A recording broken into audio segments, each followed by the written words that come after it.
한 3일간의 삶을 하나님 은혜 가운데서 살고 이 시간 우리를 불러주셔서 함께 모였습니다. 하나님, 세상 가운데에서 믿음의 자녀로 살아가는 우리 모든 성도들을 지키심을 감사합니다. 이 마음이 흔들리지 않도록 인도하시며 영육간에 강건하도록 역사하여 주시옵소서. 세상의 여러 가지 일들 가운데에서도 주의 뜻을 깨닫는 기쁨이 있게 하시고 주님 보여주시는 그 길을 갈 수 있는 믿음의 견고함이 있게 하여 주옵소서. 여러 가지 어렵고 힘든 일들이 우리 모든 성도들에게 많이 있습니다. 하나님, 그 일들을 하나님의 이름으로 하나님의 능력으로 해결받기를 원합니다. 몸을 강건하게 하시고 마음을 든든히 세워주시며 모든 일들을 주님이 주장하여 주셔서 주의 뜻이 이루어짐을 기쁨으로 보게 하여 주시옵소서. 이 시간도 온전히 하나님께 영광 돌리기를 원하오며 예수님 이름으로 기도드립니다. 아멘. 하나님 말씀 빌립보서 2장 1절에서 11절입니다. 이 말씀은 신약성경 319쪽에 있습니다.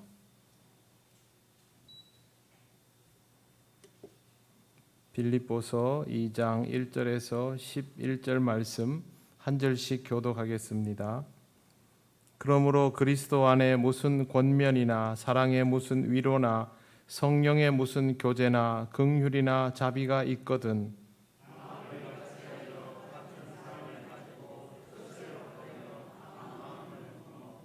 아무 일에든지 다툼이나 허용으로 하지 말고 오직 겸손한 마음으로 각각 자기보다 남을 낮게 여기고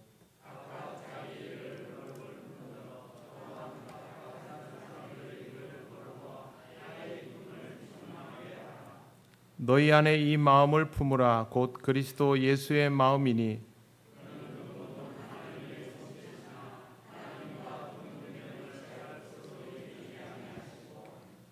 오히려 자기를 비워 종의 형체를 가지사 사람들과 같이 되셨고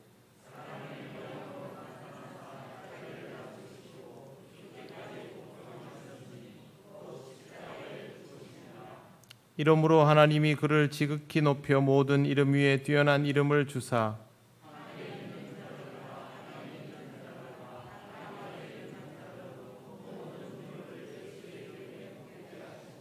같이 읽겠습니다. 모든 입으로 예수 그리스도를 주라 시인하여 하나님 아버지께 영광을 돌리게 하셨느니라. 아멘. 기도드리겠습니다. 하나님, 은혜를 감사합니다. 오늘도 하나님께서 우리에게 허락하신 말씀을 함께 들을 때 하나님께서 우리에게 원하시는 것들이 무엇인지 알게 하여 주시고 또 그것이 우리에게 은혜임을 깨닫게 하옵소서. 예수님 이름으로 기도드립니다. 아멘. 네, 반갑습니다. 옆에 분들 인사 나누시겠습니다.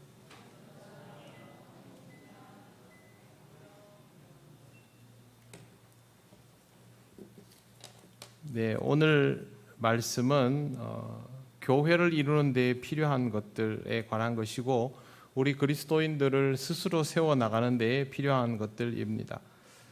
교회를 이루는 것에 무엇이 필요한지 의외로 모르는 경우가 많습니다. 문제는 이걸 모르면 교회를 건강하게 이루기 어렵다는 것이죠. 교회는 그냥 믿는 사람들이 모여 있으면 되는 것 아닌가 라고 생각합니다만 실제로는 그렇지 않습니다. 그래서 오늘 말씀을 통하여 교회를 건강하게 이루기 위해서 어떤 것들이 필요한가를 좀 배워볼 필요가 있습니다. 오늘은 1절 말씀이 제일 중요합니다.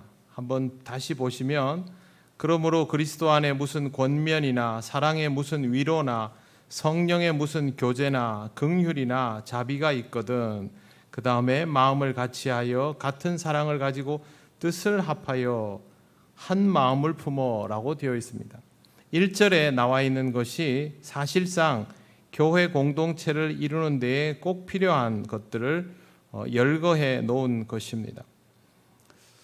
앞장에서 우리가 함께 읽은 것처럼 그리스도의 복음에 합당하게 사는 것 그리고 더불어 복음 신앙을 위해서 협력하고 고난에 굽히지 않는 것이 굳건한 그리스도인의 모습임이 그렇게 살아라고 바울이 권면을 해 주었습니다.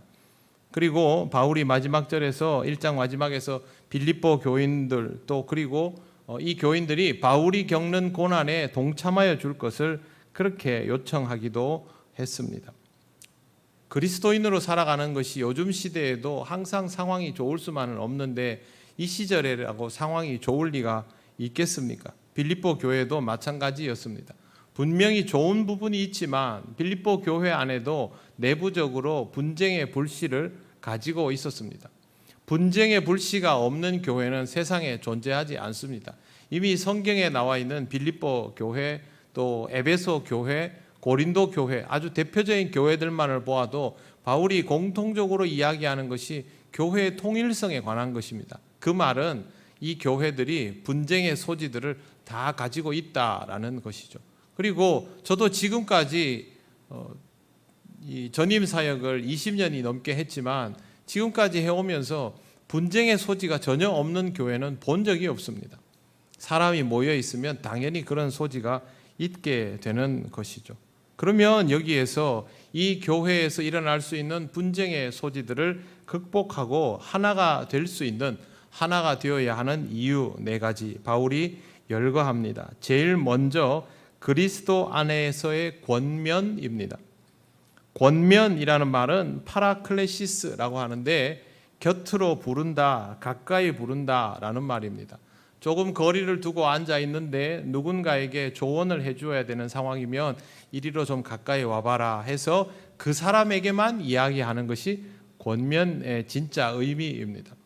누군가가 잘못된 것을 얘기할 수 있습니다. 그런데 그것을 그 사람에게만 이야기해 주어서 그 사람이 변화하게 하는 것과 공개적인 장소에서 그 사람의 잘못을 지적하는 것은 완전히 의미가 다르지요.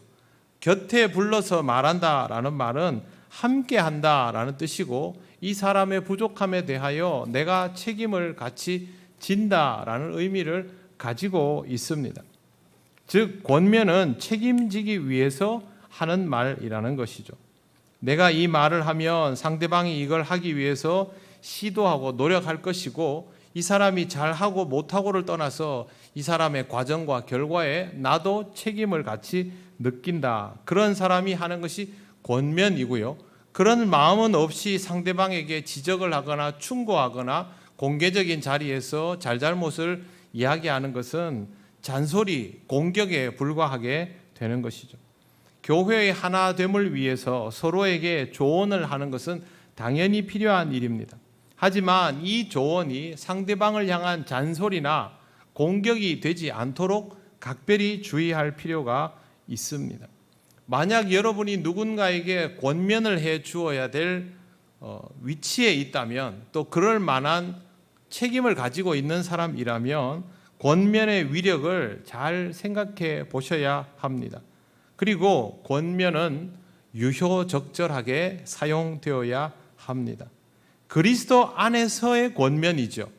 그냥 권면이 아닙니다. 그냥 권면은 세상에서 해주는 것이고 바울이 말하는 것은 그리스도 안에서의 권면입니다. 만약 내가 누군가를 향하여 그리스도 안에서의 권면을 할 수 없다면 어떻게 하는 게 좋겠습니까? 입을 다물어야 합니다. 그건 하지 않는 것만 못하기 때문입니다. 나는 약이라고 주는데 받아들이는 사람에게는 독이 되어버리면 여러분 그것이 약입니까? 독입니까? 독이죠.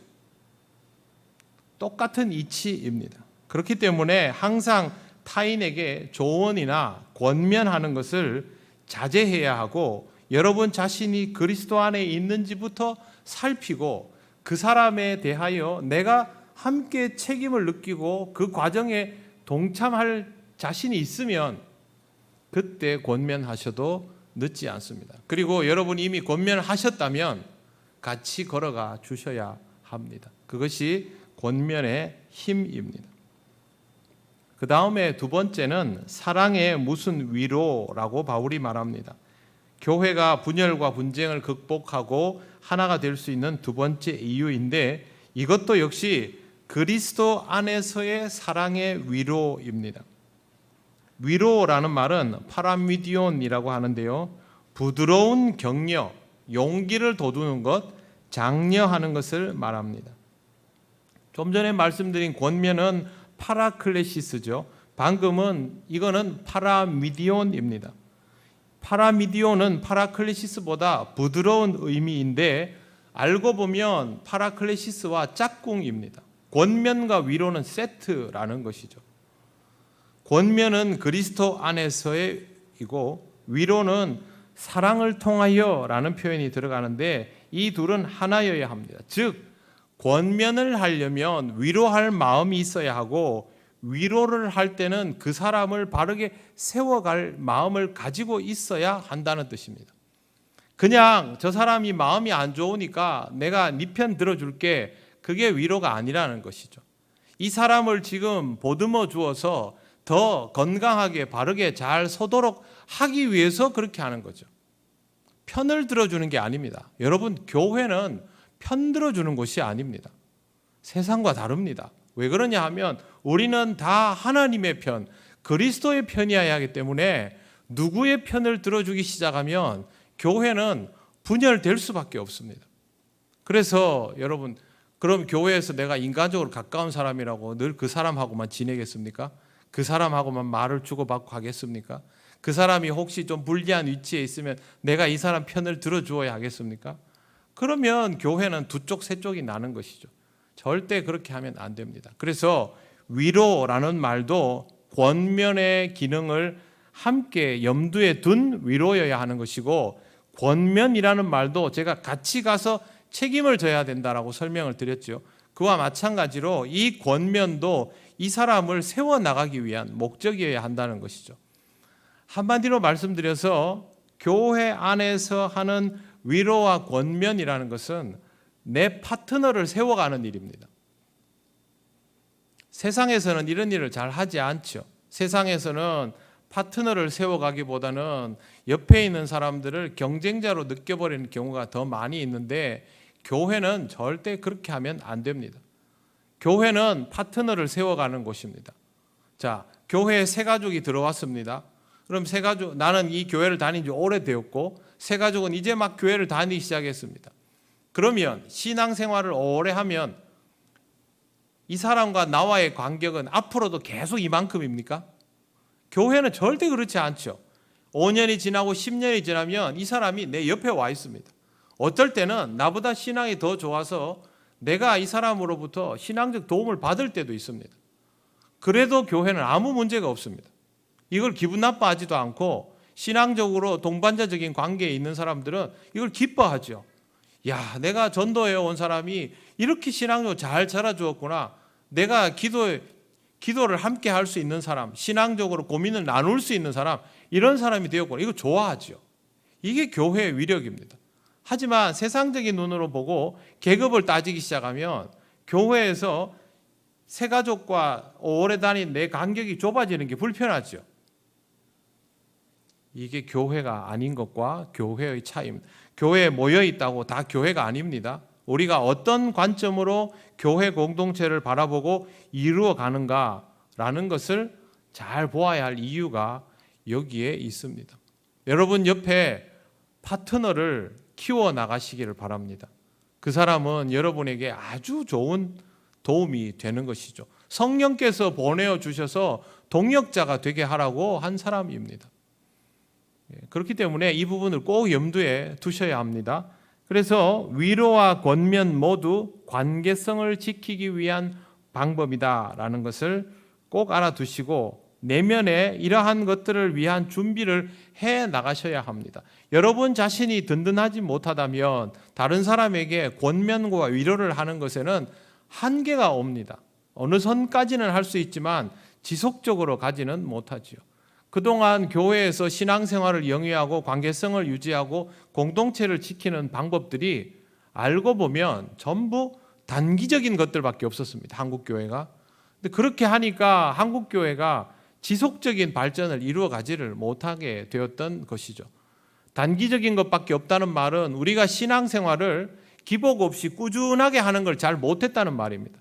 어떨 때는 신앙이 엄청 좋다가 어떨 때는 막 크게 실족했다가 다시 좋다가 실족했다가 이러면 여러분 제자리 걸음하는 겁니다. 전진 2번, 후진 2번, 전진 2번, 후진 2번. 이러면 제자리 걸음이죠. 그게 아니라 천천히 가더라도 신앙이 지속적으로 성장해 가는 것이 필요합니다. 처음 예수 믿은 사람은 속도가 좋지요. 하지만 이내 시간이 지나면 속도가 떨어지기 시작하지 않습니까? 그렇게 해서 가더라도 지속적으로 가다 보면 어느 틈엔가 우리가 서로를 보면서 느낍니다. 아, 우리가 신앙적으로 이렇게 꾸준히 동반자적인 관계를 유지하면서 가고 있구나. 그때 여러분의 파트너가 있다라는 것이 그토록 귀하게 되는 것입니다. 위로와 권면을 말로 할 경우가 대부분이기 때문에 말로 위로와 권면을 하는 것처럼 할 수 있습니다. 위로하는 것처럼 하지만 아닐 수 있고 권면하는 것처럼 하지만 아닐 수 있습니다. 그런데 만약에 권면과 위로를 위장한다면 그것은 죄를 저지르는 것이 됩니다. 그러므로 선한 의도가 없다면 위로와 권면 모두를 각별히 주의하시고 먼저 여러분의 마음에 상대방에 대한 진심 어린 배려, 진심 어린 선함, 이게 먼저 있는지, 즉 여러분이 양심에 정말 좋은 의도로 이 사람을 정말 위해서 함께 살아가는 우리 신앙 공동체를 위해서 이 말을 하는 것인지 아닌지부터 먼저 자기 자신에게 물어보고 그리고 해야 합니다.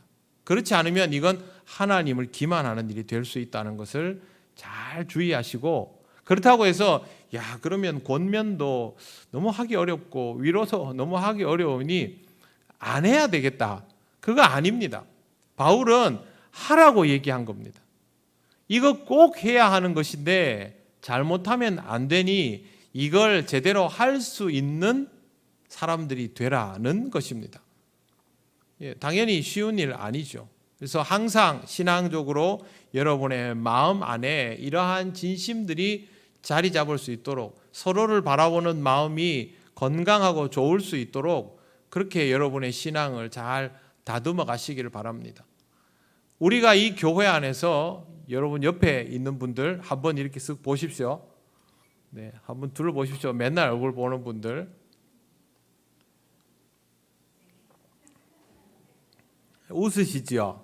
네, 좋아서 웃는 겁니다. 안 그러면 이게 되게 개면쩍습니다.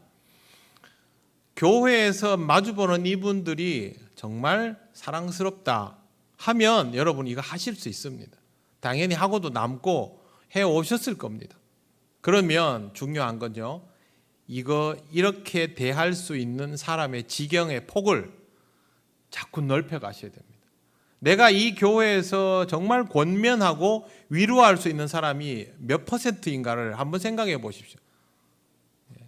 내가 이 교회에서 위로 권면해 줄 사람 10%? 그럼 20%로, 20%, 30%로, 30%, 40%. 그러면 이 교회에서 한 70%, 80%의 대상을 향해서 위로와 권면을 해줄 수 있는 정도의 신앙적 성품을 가진 사람은 스스로 어떻게 생각할까요? 아직도 그렇게 하지 못하는 20%를 보면서 신앙적 부담을 가질 겁니다. 그런 분들은 더 잘하려고 하고, 그럼 우리는 그거 할 수 있게 됩니다. 처음부터 당장은 아니더라도 그거를 꼭 해야만 하는 것이 우리 그리스도인이기 때문에 여러분, 권면과 위로는 내가 이 공동체 안에서 꼭 해야 될 일이고, 그리고 누군가에게만 하는 것이 아니라 모든 사람에게 할 수 있어야 하는 일이니 내가 모든 사람에게 이것을 진심으로 할 수 있는 사람이 되어야 하겠다. 그리고 하나님께 기도하시고 그렇게 신앙적으로 더욱더 성장을 해 나가시기를 바랍니다. 이게 우리의 꿈이어야 합니다. 무슨 뭐 출세하고 성공, 그게 꿈이 아니고요. 이걸 할 수 있는 게 우리의 꿈이어야 하고, 이걸 해야 우리가 이 교회 안에서 하나님 나라를 제대로 경험하게 되는 것이거든요. 그래서 여러분 꼭 마음에 잘 품으시고 해보시기를 바랍니다. 그 다음에 나오는 것이 성령의 교제입니다. 성령의 교제는 너무도 잘 아는 것이 아닌가. 우리는 다 알긴 다 압니다. 하지만 쉬운 일은 아니죠. 바울은 빌립보 교인들이 이미 그리스도 안에서 성령을 통한 교제를 누리고 있음을 전제하면서 이 말을 하고 있습니다. 잘 못하면 말도 꺼내기 어렵겠지요. 본문에 나오는 성령의 교제라는 말은 코이노니아입니다. 코이노니아를 들어보셨을 겁니다. 코이노니아는 믿는 사람들 사이에서 이루어지는 친밀한 교제를 말합니다. 성령을 통한 코이노니아는 그리스도 안에서 한 몸을 이루는 데 필수적인 요소입니다.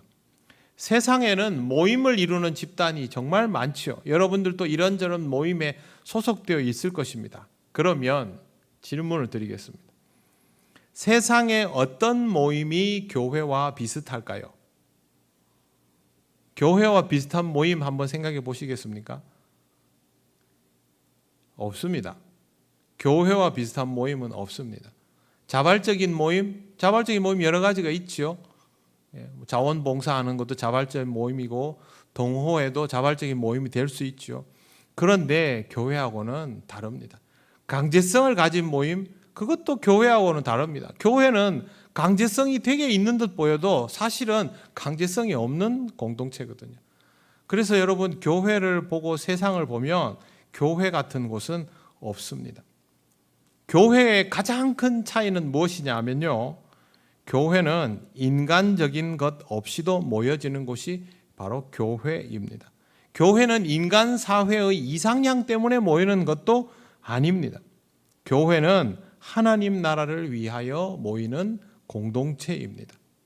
우리가 서로 이렇게 믿는 사람들끼리 좋아서 모이는 거 아닙니다. 교회는 하나님 나라를 위하여 모이는 공동체입니다. 누가 물어도 이렇게 대답할 수 있어야 하며, 하나님 나라는 이 땅에서의 그 무엇과도 다릅니다. 그래서 교회 공동체와 세상에 비슷한 공동체는 없다는 겁니다. 로핑크라는 사람이 이런 책을 썼습니다. 예수는 어떤 공동체를 원했나? 이 책은 이 제목을 다시 번역을 하면요, 예수는 어떤 방법으로 공동체를 형성하기를 원했나, 이렇게 번역하는 것이 맞다라고 합니다. 하나님 나라를 드러내기 위한 공동체, 성령님은 그것을 이 땅에서 드러낼 수 있도록 역사하셔서 우리에게 교제하도록 감동을 주시는 것이죠. 그러니 교회는 동호회나 친목단체나 자원봉사단체의 수준을 뛰어넘어야 합니다. 좋아하는 것에 대해서 공통점을 가지거나 서로 좋아할 만한 조건을 가지고 있거나 같은 의미의 착한 일을 하기 위해서 모이는 단체와는 다른 것입니다. 이런 것이 없어도 서로를 사랑하고 삶을 나누는 공동체, 다르게 말하면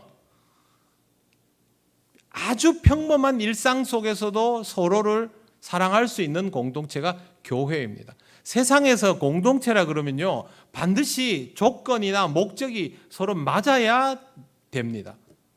그러면 일반적으로 우리가 사회에서 만나는 사람들은 그냥 불특정 다수, 그런 조건이 없죠. 교회는 그런 조건이 없는데도 세상에서 특별한 목적과 지향성을 가지고 있는 조건들이 가지는 기능들을 다 포함해내야 됩니다. 성령께서 그걸 하게 해주시는 것이죠. 그래서 성령의 교제 안에서는 이러한 조건 없이 서로를 만나고 서로를 알고 서로를 배워가고 서로를 느끼고 서로를 사랑할 수 있게 되는 것이죠. 그렇기 때문에 성령의 교제는 서로 안 맞아서 왠지 마음에 안 들어서 목적이 달라서 못하겠다 그러면 안 되는 것이죠. 그 말은요, 나는 신앙생활을 못하겠다라고 하는 것과 똑같습니다. 우리가 이걸 잘 못하는데 그렇게 얘기하시면 너무 부담스럽지 않습니까? 저도 이거 얘기하고 싶지 않습니다. 그런데 여러분, 분명히 한번 생각을 해 보십시오. 내가 신앙생활을 함에 있어서 이건 마음에 안 들고 이 사람은 마음에 안 들고 이건 내 뜻이 아니고 이러면 못하겠다 그러면 그게 여러분 신앙생활을 하겠다는 겁니까? 안 하겠다는 겁니까? 안 하겠다는 거죠. 하나님이 같이 모여라 해가지고 모았는데 나는 이게 싫고 나는 이 사람이 싫고 나는 저게 싫고 나는 저 사람이 싫고 신앙생활 안 하겠다는 거예요. 그렇게 하지 말라고 바울이 성령의 교제라는 말을 사용하고 있는 것입니다. 만약에 하나님한테 하나님 나는 이건 못하겠습니다.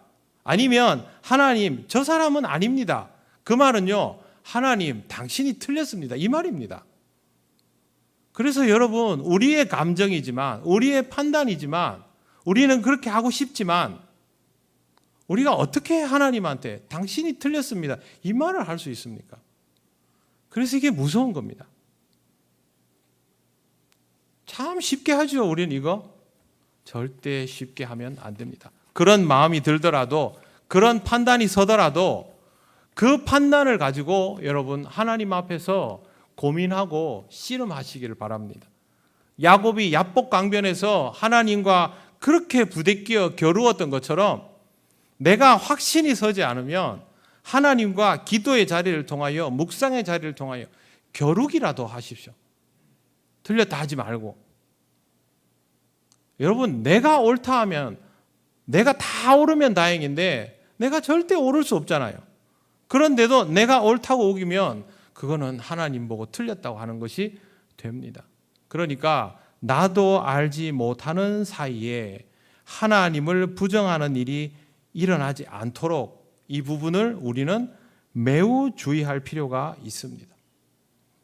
그러면 여러분, 이게 교회의 가장 중요한 조건입니다. 자, 교회를 이루는 조건이 쉽습니까? 어렵습니까? 어렵죠. 교회를 이루는 조건은요, 알고 보면 매우 엄격하고 무섭습니다.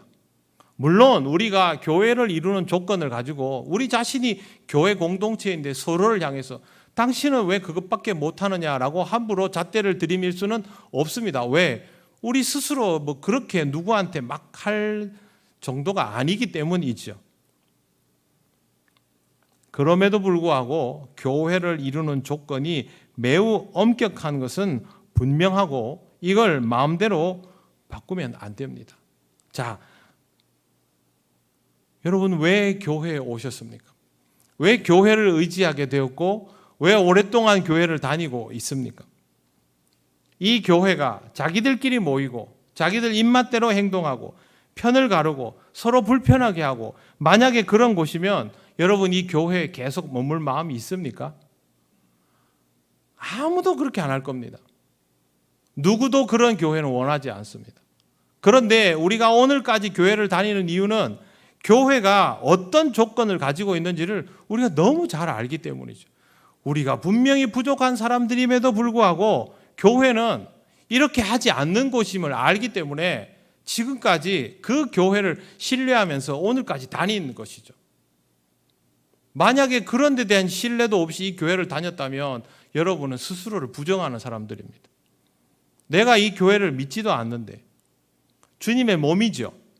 주님을 믿는다는 말은 주님의 몸된 교회가 주를 따라 그 길을 가는 공동체임을 믿는다는 말이죠. 그걸 믿으니까 이 교회를 다니는 것이죠. 나는 지금 부족하지만 우리가 모여있는 순간순간들에는 부족함이 많지만 그래도 교회가 가지고 있는 구성의 조건은 정말 고결하고 엄격한 것임을 알기 때문에 내가 이 교회를 떠나지 않는 것이죠. 그래서 여러분, 교회의 조건은 율법의 잣대 이런 게 아니고요. 성령 안에서 아주 엄격한 기준을 가지고 있다는 것을 꼭 기억하시기를 바랍니다. 그리고 우리는 이 조건을 잊으면 안 됩니다. 왜? 우리가 이 조건을 기억하면서 이 조건에 부합되려고 몸부림을 쳐야 우리 같은 사람들이 이 교회를 왔을 때 내가 여기에는 내 영혼을 쉬게 할 수 있는 곳이구나. 내 마음을 하나님께 의탁할 수 있는 곳이구나. 여기에 모여있는 사람들은 내 삶의 고충들을 내어 맡길 수 있고 기도를 부탁할 수 있는 곳이구나. 그걸 할 수 있거든요. 그래서 우리도 지금 여기 아직도 교회를 다니고 있는 겁니다. 그러니 이 교회는 우리만의 것이 아니고 앞으로의 사람들에게도 똑같이 전해지고 오히려 우리의 수고로움을 통해서 앞으로의 사람들에게는 더 성숙해진 모습으로 전해주어야 하기 때문에 우리는 이 조건들을 잊으면 안 되는 것이죠. 성령 안에서 하나가 되어야 하고 성령께서 교제하라고 하신 것을 믿음으로 받아들여야 되고 우리의 판단들을 앞세우지 말아야 되고 라는 이 중요한 것들을 잊으면 안 된다는 겁니다. 지금 우리가 뭐 얼마나 잘하느냐 냉정하게 말하면 우리는 너무 부족한 사람들이죠. 여전히 문제투성이 있죠. 극복해야 될 것이 너무 많죠. 그러나 우리가 지금 요 정도까지밖에 안 된다고 해서 교회의 기준을 우리한테 맞추면 안 됩니다. 우리는 요 정도까지밖에 안 돼도 교회의 기준은 어디 있습니까? 항상 여기에다가 생각해야 됩니다. 주님의 몸된 교회이거든요. 그리고 어쩌면 우리가 이 세상을 살아가다가 하나님 부르실 때까지 이 기준까지 못 올라갈 가능성이 굉장히 높습니다. 그럼에도 불구하고 우리는 이 기준에서부터 떨어지지 않으려고 몸부림을 치면서 나아가야 합니다. 이 중에 제일 중요한 게 방금 말씀드린 권면과 위로와 성령 안에서의 교제 같은 것들이죠. 네 가지 외우는데 어려울 일은 없지 않습니까? 그래서 이 부분을 항상 성령 안에서의 성도의 교제를 절대 가볍게 여기지 말고 소중히 생각하시길 바랍니다. 마지막으로 긍휼과 자비입니다. 교회가 분쟁과 분열을 극복하고 일치를 이룰 수 있는 이유로 제시되는 네 번째 요소가 긍휼과 자비인데, 긍휼과 자비를 번역하면요, 구체적으로 이런 단어들을 포함하고 있습니다. 애정, 온유함, 동정, 친절, 그런 것들입니다. 연민, 이런 단어들 다 포함됩니다. 누군가를 보면서 그 사람의 마음을 공감하고 그 사람을 진심으로 챙기고 그 사람의 약함을 살필 줄 아는 그런 마음이 바로 긍휼과 자비인 것이죠. 자비라는 말은요, 특별히 약한 사람들을 향하여 존재하는 단어였습니다. 누군가가 어려움에 처하면, 누군가가 위기를 맞이하면 그 사람을 지키고 세워주는 것이 교회 공동체가 할 일이라는 것이죠. 여러분, 교회에서 굉장히 많이 쓴 단어가 있습니다. 덕스럽게. 오래전부터 쓰던 단어죠. 이 단어가 왜 나왔을까를 한번 생각을 해보십시오. 덕스럽게라는 단어는요, 중요한 일을 어물쩍 넘길 때도 사용이 되었지만 사실은 그렇게 쓰는 단어가 아닙니다. 교회 안에서 누군가가 곤경에 처했을 때 교회가 세울 수 있는 어떤 규범보다도 그 사람의 존재감 자체를 지켜나가는 데 초점을 맞추면 그때가 덕스럽게라는 말이 나오는 겁니다. 교회는 그걸 할 줄도 알아야 된다는 것이죠. 그래서 교회는 법이 중요합니다. 교회 법이 있습니다. 총회 교단법이 있습니다. 목사에게 주어지는 법, 장로에게 주어지는 법, 직분자에게 주어지는 법 다 있습니다. 그런데 그 법보다 더 중요한 것이 그리스도의 사랑입니다. 그리스도의 자비입니다.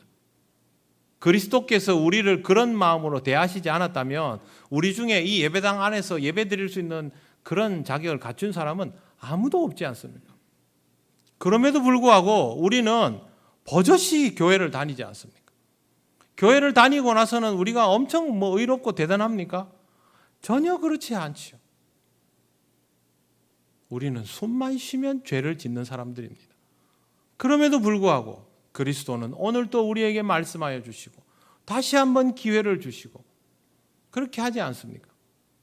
그러니 우리는 서로를 향하여 긍휼과 자비의 마음을 가지는 것이 당연합니다. 저는 최소한의 스포츠맨십은 있으면 좋겠습니다. 세상에서도 스포츠맨십은 있거든요. 격투기가 그렇게 무서워도 경기가 끝난 이후에는 절대 상대방을 공격하지 않습니다. 모든 스포츠의 공통의 원리가 그것이죠. 치열하게 싸워도 경기가 끝나면 그렇게 하지 않고 상대방이 항복을 하면 더 이상 공격하지 않죠. 심지어 전쟁도 항복하면 더 공격하지 않습니다.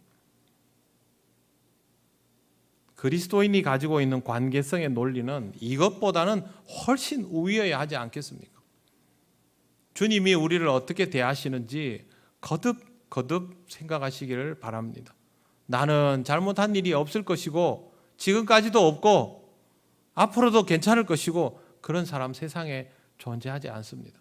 우리는 다 부족한 사람들이라서 오늘 잘 하다가도 내일 실수하고 내일 잘 못하다가도 주님 앞에 엎드려서 이전보다 더 나은 모습이 될 수도 있고, 우리는 그렇게 서로를 옆에서 지켜보면서 살아오고 있는 사람들이고 앞으로도 그럴 것입니다. 그러면 우리 중에 누군가가 도움이 필요하면 그 사람을 도울 수 있는 사람이 되시기를 바랍니다. 우리 중에 누군가가 허물을 드러내면 그 허물을 함께 보듬어 안아줄 수 있는 그런 사람이 되시기를 바랍니다. 지금 내가 당장 조언을 해줄 수 없다면 그 사람을 위해서 마음 다해 기도하고 기다려줄 수 있는 그런 사람이 되시기를 바랍니다. 누군가가 그 문제를 꼭 해결해야 할 일이다 싶으면, 정말 그걸 해결하게 해주고 싶다면 처음에 말씀드린 권면처럼 함께 책임지는 마음으로 그 일을 함께 풀어가시기를 바랍니다. 그렇게 하면 교회는 건강해집니다. 이걸 못하면 교회는 교회답지 못하게 되는 것입니다. 바울이 빌립보 교인들에게 정말 애정을 가지고 이 말을 전하고 있습니다. 듣기에 따라서 빌립보 교인들이 불쾌할 수도 있습니다. 우리는 잘하고 있는데 우리한테 꼭 이런 말을 해야 되나, 그렇게 받아들일 수도 있습니다만, 여기에 있는 내용은 그렇게 받아들일 내용은 아닙니다. 신앙적으로 받아들여야 하는 것이죠. 바울이 권면을 할 때 나는 잘하고 너희는 잘 못하니 라는 마음으로 한 것이 아닙니다.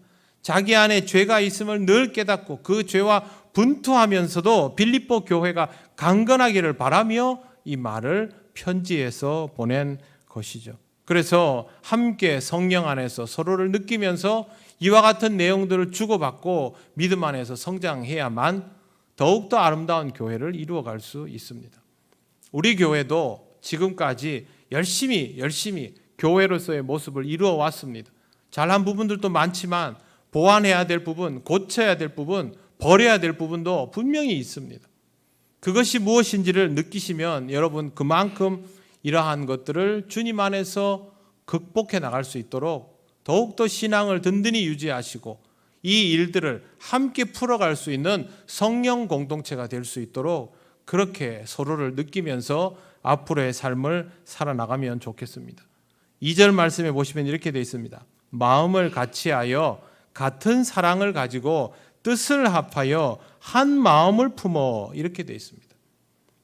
여기도 여러 가지가 나오죠. 마음 같이 하고 사랑을 같이 하고 뜻을 합하고 한 마음을 품고, 이거는요 정말 하나가 되지 않으면 안 된다는 말입니다.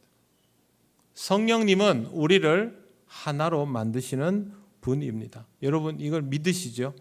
네, 우리의 다양성에도 불구하고 성령님은 이렇게 하시는 분입니다. 세상에 있는 모든 교회들은 전부 기적입니다.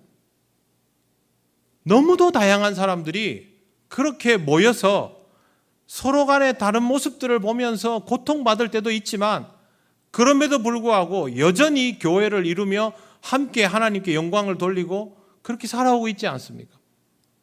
성령을 받아들이는 순간은 이것이 가능하다는 것이죠. 그래서 여러분, 성령 안에서 우리 교회도 앞으로 더욱 하나의 공동체로 성령의 뜻을 따르는, 성령의 길을 받아들이는 그런 공동체로 세워져 나가기를 소망합니다. 여러분들도 이 소망을 가지고 우리가 같이 하나님 기뻐하시는 더욱 아름다운 교회로 변모해 가게 되면 좋겠습니다. 하나님께서 이 길을 지켜주시기를 간절히 구하며 살아가시기를 바랍니다. 함께 기도드리겠습니다. 하나님께 이렇게 기도하길 원합니다.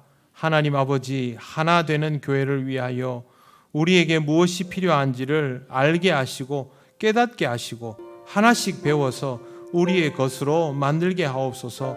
성령께서 우리에게 역사하심을 의심하지 않게 하시고 성령님을 따라서 함께 어우러져가는 우리 통영교회가 되게 하여 주시옵소서. 다 같이 기도드리겠습니다. 하나님 은혜를 감사합니다. 하나님께서 이 말씀 우리에게 주셔서 교회가 어떤 모습이어야 하는지를 다시 한번 깨닫게 하시고 보게 하시니 감사합니다. 하나님, 우리에게는 부담이 될 수도 있고 짐이 될 수도 있지만 하나님이 말씀하여 주셨으니 이 말씀을 따르며 믿음으로 나아갈 수 있도록 인도하시고 역사하여 주시옵소서. 성령의 하나 되게 하신 것을 힘써 지키라는 바울의 말이 오늘 이 말씀에도 변함없이 있음을 봅니다. 하나님, 우리에게 다른 길은 없음을 아오니 하나님께서 주신 이 길을 따라 성령 안에서 함께 걸어가는 우리 통영교회가 될 수 있도록 성령님 우리를 인도하시고 역사하여 주시옵소서. 우리가 이 기쁨을 함께 누리며 하나님께 영광을 돌리며 사랑을 나누고 이 교회를 통하여 위로받고 은혜받는 기쁨 또한 누리기를 원합니다.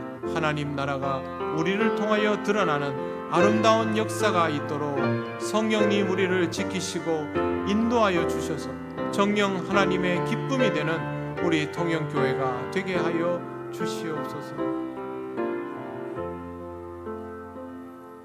하나님 아버지, 은혜를 감사합니다. 우리에게는 정말 부담이 되는 내용이지만 그러나 교회라면 당연히 이 길을 가야 하는 것을 알기에 다시 한번 우리들이 하나님 앞에 간절히 기도 올립니다. 성령님 우리를 주장하여 주시고 우리의 모든 것을 변화시켜 주셔서 우리가 정말 주님의 몸된 교회다운 모습으로 거듭나고 다시 세워져 갈 수 있도록 인도하여 주옵소서. 우리가 잘 해온 것에 취하지 않게 하시고 우리의 부족함들을 들추어내는 것을 힘겨워하지 않게 하시고 다시 한번 성령 안에서 하나가 될 수 있는 교회가 되게 하여 주옵소서. 소망을 가지고 이 길을 가기를 원하는 우리 통영교회 모든 성도들 위해 하나님의 은혜와 지혜가 충만하게 하옵소서. 감사드리며 예수님 이름으로 기도드립니다. 아멘.